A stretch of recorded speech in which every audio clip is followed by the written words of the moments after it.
Hello అండి, అందరికీ shalom అండి. గుడ్ మార్నింగ్ అండ్ అందరూ బాగున్నారా? ఈ డే అంతా మంచిగా గడపాలని కోరుకున్నాం. ఇంకా ఈరోజు దేవుని వాగ్దానం, దేవుడు ఏం మాట్లాడుతున్నాడో తెలుసుకున్నామంటే,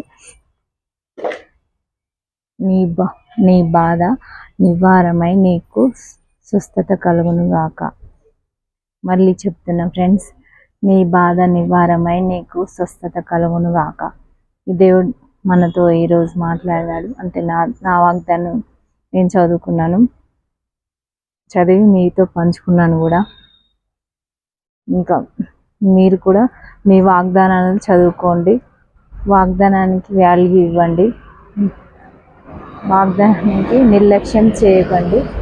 అంటే దేవుడు మనతో పొద్దంతా మనతో ఉండాలని మనం కోరుకోవాలి కదా.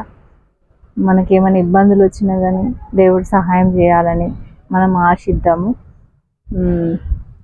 ఇంకేముంది ఫ్రెండ్స్, అందరం క్షేమంగా ఉండాలి అని కోరుకుందాము.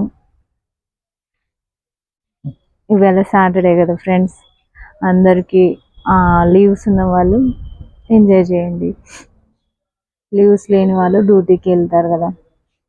ఇంకా పొలం పనులు అవి చేసేవాళ్ళు చేస్తూనే ఉంటారు కదా ఫ్రెండ్స్.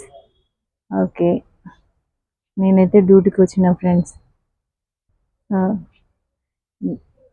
నా డ్యూటీ నేను చేసుకుంటాను. సరే ఫ్రెండ్స్, బాయ్. అందరికీ నమస్తే.